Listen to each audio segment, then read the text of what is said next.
1, 2, 3, come on!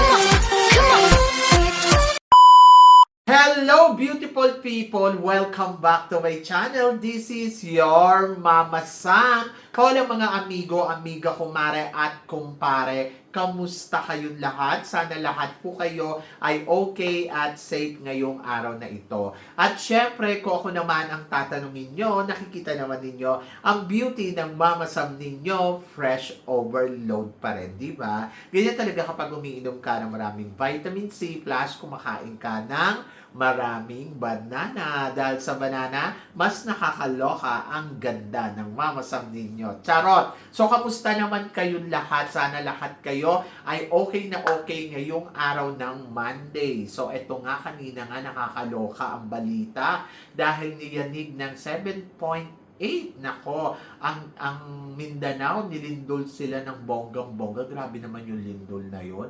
Nakakaloka. So, nakita ko talaga yung habang gumuguho yung Jollibee. Oh my God, Diyos ko, nakakangilabot. Tingnan nyo guys, nangingilabot pa rin ako. Tapos yung mga bata, nakakaloka yung mga sa eskwelahan. Kasi may mga batang grade 1. Yung high school, may intindihan ko eh. Alam na nila kung paano ililigtas yung sarili nila. Pero yung mga grade 1, grade 2, oh my God, Diyos ko Lord, grabe. So, ipagdasal po natin ang mga kababayan natin sa Mindanao, lalo sa Jensan, di ba? Na sana po ay maging okay yung lahat sa kanila. Oh my God, Jesus Christ, nakakalungkot pero wala naman tayong magagawa, no? So, ayan, mag-ingat lahat tayo at dapat alam natin yung mga dapat gawin natin kapag ganitong nakakaranas tayo ng lindol. Naalala ko tuloy yung lumindol dito, Diyos ko Lord, kala ko grabe, sobrang nakakatakot din yun. Ay, nako po. Ayan, sana umulan para yung ilalim ng lupa, no? Yung hindi yung mainit. Sobra din kasi yung init ng panahon. Hindi ko alam kung saan nagmula yung lindol. Hindi pa ako nakakapanood ng balita, pero nakakalungkot itong nangyari talaga sa Mindanao. At nakikiramay tayo sa nangyari doon sa Mindanao. I hope na wala namang talagang yung alam mo yun, namatay or what. Sana lahat ligtas, no? So, yun. So, syempre, samahan natin ng dasal, ipagdasal natin ang bansa natin, at ipagdasal din natin, syempre, yung kaligtasan ng bawat isa nasaan ka man sulok ng mundo. So, yun, laban lang at maniwala lang tayo sa itaas ng yung protection natin araw-araw. Diba? So, yon. Maraming salamat din po sa walang sawang tumatangkilik dito sa Mama Sam Vlog. Araw-araw, lagi-lagi. Maraming salamat po sa pagmamahal at support na binibigay ninyo. At saka, syempre, sa mga bago nating subscribers, hello po sa inyo lahat. At saka sa makasolid na makamamasam dyan na laging tumututok dito. Maraming salamat po sa inyong lahat. Kaya naman ngayong araw na to, marami akong hatid na chika sa inyo na talaga naman, oh my gosh, magtataas ang kilay ninyo ng bonggang-bongga sa mga pag-uusapan natin ngayon. Kaya guys, wag na nating patagalin ang ating mga chika. Para sa una nating chika, ito nga, Kurt Bondat. Nag-birthday. So, birthday ni Kurt kahapon ba? At ayun, 29 years old na siya. Grabe. Akala ko 33 na yun. Hindi, natuwa naman ako kasi si Kurt ay bata pa pala. Akala ko talaga nasa 33 or 35. Pero ayun na nga, papunta na siya sa 30 and wish all the best para kay Kurt. At sana si Kurt ay i-bless pa more ng ating Panginoon at makuha niya pa kung ano yung tagumpay sa buhay na gusto niya pang makuha at more blessing to come. Happy birthday, Kurt, ang ating Mr. International 2025. Diba? So, yun. So, thank you din, Kurt, sa ibinigay mong karangalan para sa bansa natin. Diba? Kasi kung tutuusin naman ay talagang grabe din talaga yung ginawang effort ni Kurt noong mga panahon na lumalaban siya sa Mr. International. Kaya naman ngayon, deserve niya na batiin ng happy birthday! So, yan! At para naman sa sumunod natin, chika, eto nga, grabe. Sabing ganun yung swimsuit daw ng Man of the World ay katulad daw ng swimsuit dito sa sa Miss Universe noong 2018, yung color pink, yung preliminary swimsuit.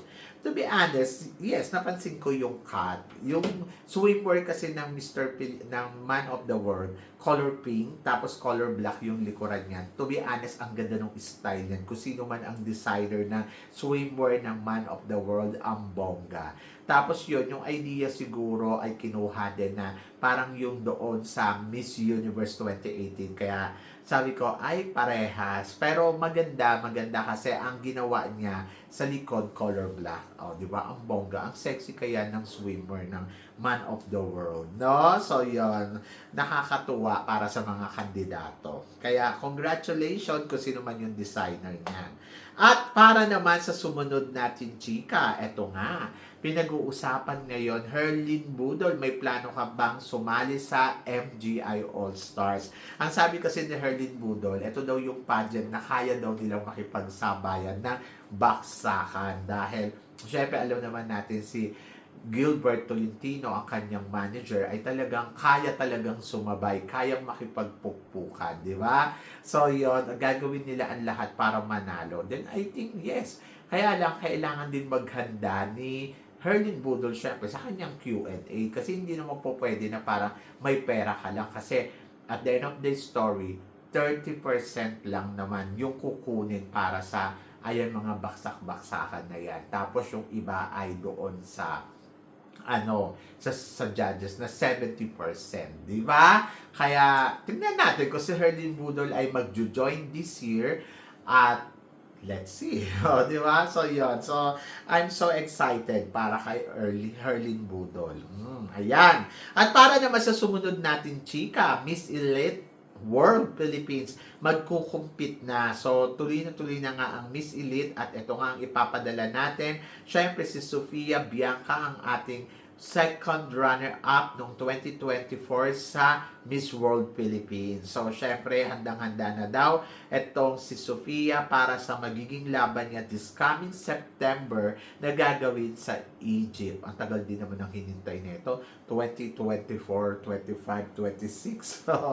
At grabe, 2 taon. Pero, ayun, happy naman ako for her, di ba? At let's see kung ano ang magiging laban ni Sofia Bianca sa eto nga elite model, di ba? So ano to, Miss Elite World, ganon. So yon. Ngayon pa lang nasasabi ko makikipagsabayan yan ng bonggang-bongga. Paano naman kasi magaling naman talaga to. Ito yung ang first princess diyan, alam ko si Jasmine Bungay, di ba? Na pinadala naman nila sa ba nila to pinadala? Sa Universal Woman. Ayan. Kaya, congratulations sa kanila.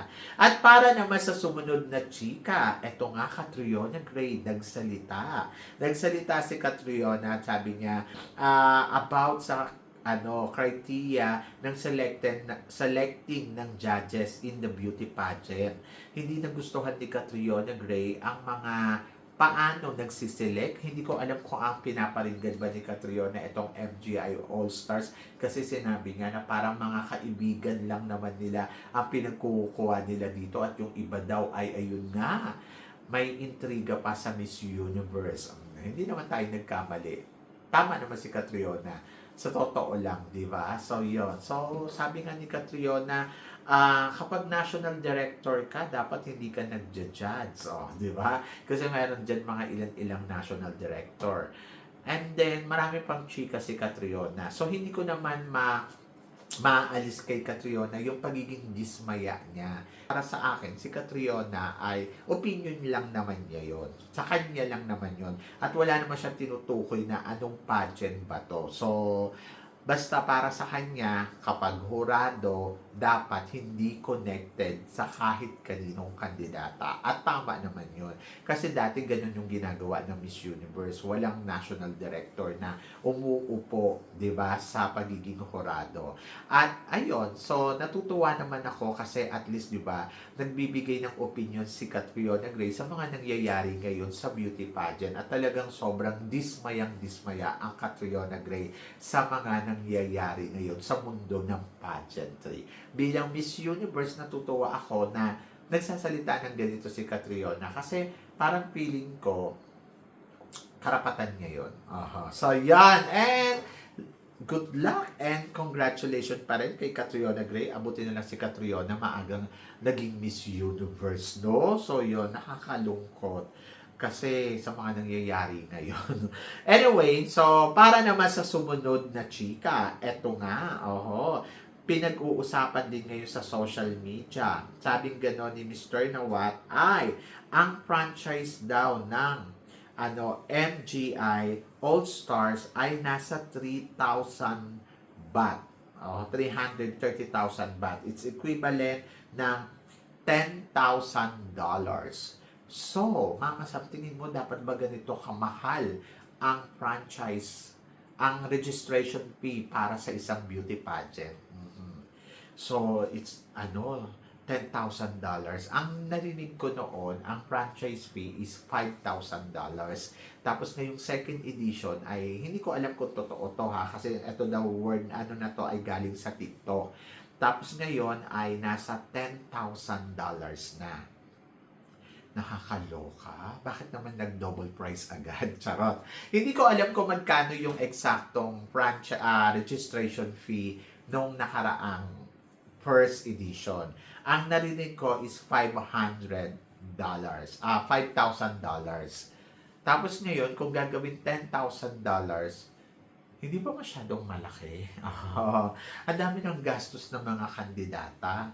So, ang mga kandidata, gumagastos sila ng halos milyon para lang makasali sa pageant na to.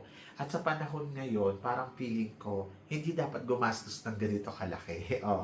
Pero kung ito yung gusto ni Mr. Nawat, dahil naniniwala daw siya na may brand ang kanyang Miss Grand All-Stars, kung totoo na ganito, maraming magsisisalihan. Bakit hindi? So, malaman natin, di ba? So, etong gusto niyang simulan ng ganito yung pageant niya. And then, nakita naman natin yung quality na binibigay nila sa pageant ng, di ba? Yung quality na binibigay nila sa pageant nila, ng mga napapanood natin, ay bongga. Pero, naluloka lang ako kasi syempre, sobrang laki ng registration fee. Para ka ng national director, ganon. And then, malaman natin in the future. Pero kasi syempre, kung ganito yung ibibigay mo na $10,000, pag nanalo ka naman ng MGI, makukuha mo is 100,000, di ba? So, $100,000 plus meron pang mga eksena. Pero sana magbigay din siya ng mga pa-special award na ang halaga din ay $10,000 each. Ganon. Para naman bawi-bawi din yung mga kandidata. So, yun. Parang feeling ko naman, kung talagang sigurado mo sa sarili mo na kaya mong manalo sa competition na to, parang ang magiging prize mo is $100,000. $100,000 sa $10,000, maliit, di ba? So, yun. Pero kasi, syempre, malaki yung premyo kapag sumunod at kapag sumunod. So, nung nakaraang first edition nila, nakakuha sila ng 52 candidates kasi may hindi nagtuloy. So, ngayon, tingnan natin kung papalo nga ba sila ng ganun din kadami. So, pag bumaba yan, alam na ninyo, ayaw nila magsisalihan dahil mahal. Pero kapag, tawag dito, kapag madaming sumali, ibig sabihin, interesado sila. Ganon! Basta ako, tiwala lang. Alam nila yung ginagawa nila dyan at sila naman yan. So, malalaman nila yan sa survey nila kapag maraming nagsisalihan, kapag maraming pumunta ng kandidata, kahit mahal ang registration fee. So, para sa kanila, kung mura lang yan, go, go, go. Diba? So, yun. So, ayun yung gustong mangyari ni Mr. Nawat. Suportahan na lang natin. Kasi parang feeling ko, alam naman niya yung ginagawa niya. At naniniwala naman ako na kaya naman niya to. So, yun. So, siguro gusto niya katulad ng Miss Universe na sobrang laki. O, di ba? At para naman sa sumunod na chika, bagong pageant. So, pagsasanib puwersa ni Jojo Bragais at ni Mr. Nawat, ito nga ang Reyna Pilipinas. Okay. So, ano ba yung mga makikita natin dito? Sabi daw kasi ni Papa Nawat, sabi niya, ang Reyna Pilipinas will be new hope for the beauty pageant. Sabi niya, in the Philippines. In the past, we had Binibining Pilipinas, right? But now, everything has completely changed. Sabi nga, it's going to be Reyna Pilipinas.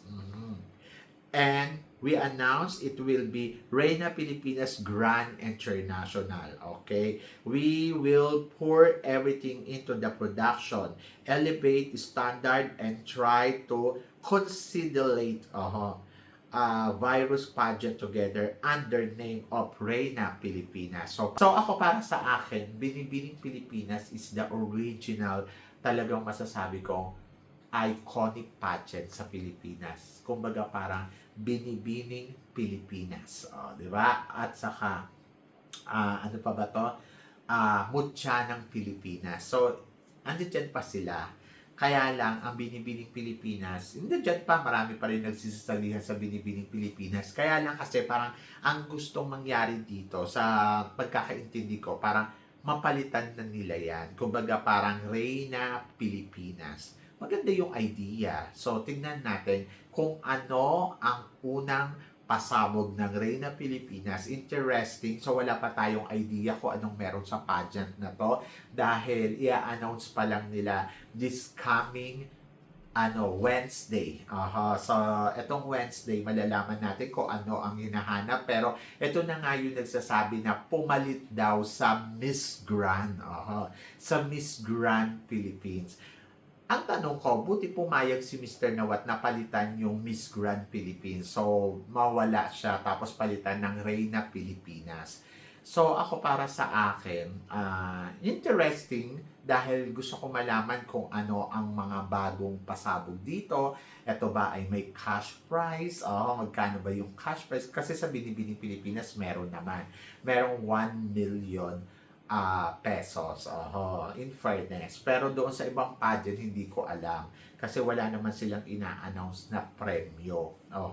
Tapos merong Miss Universe Philippines. Maraming nagsisisalihan sa Miss Universe Philippines.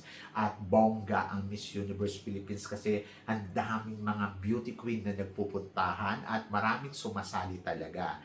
Tapos, ang pangalawa ay, ayun nga, yung merong inano sila na Pilipinas, yung isa pang beauty pageant ng under ng Miss Universe Philippines, so pero wala siyang pageant, nag-a-appoint lang. Tapos eto nga, ang Reyna Pilipinas naman ay it's all about Miss Grand, and I think magsasama ang Miss Grand at saka yung pageant ng MGI All-Stars. So, yun. So, tignan natin kung maraming sasaling mga girls, makahikayat ba sila ng mga girls na magjo-join dito. Tignan natin kung yung mga taga-Binibining Pilipinas pupunta ba dito after nilang sumali ng Binibining Pilipinas, kasi yung iba talaga, they wanted to become a next Miss Universe. So, ito na ba ang papatay sa Miss Universe? So, madadali niya ba dito ang Miss Universe Philippines sa mga ganon? Kasi parang pili ko yung vision nila dito sa Reyna Pilipinas, isang malaking pageant. At ang magpo-produce daw ng kanilang production ay mismong si Mr. Nawat. So, excited to, di ba? Exciting to. Kasi parang feeling ko, kapag maganda ang production, maraming natutuwa. Di ba? So, yun. So, ang tanong, mapabaksak kaya nito ang Binibining Pilipinas at saka Miss Universe Philippines. So, yan yung abangan natin very soon. Are you excited, guys? Kasi ako, yes, sobrang excited ako sa bago nilang ilalabas na Reyna Pilipinas. Pero kayo ang tatanungin ko, ano naman ang tingin ninyo dito sa mga pinag-uusapan natin ngayon? So please comment below para at least malaman ko naman kung ano naman ang chika mo dito sa mga tinatalakay natin ngayon. Syempre maraming salamat po sa inyong lahat sa love and support na binibigay ninyo syempre dito sa channel ko at sa mga hindi pa nakaka-follow at nakaka-subscribe, please don't forget to click like and subscribe my channel at i-click nyo na rin po ang notification bell to more updated syempre sa aking mga chika. Sabi nga ganon, always keep smiling and laban lang. So guys, hanggang dito na lang. Hanggang sa muli nating chikahan. See you tomorrow. Thank you guys.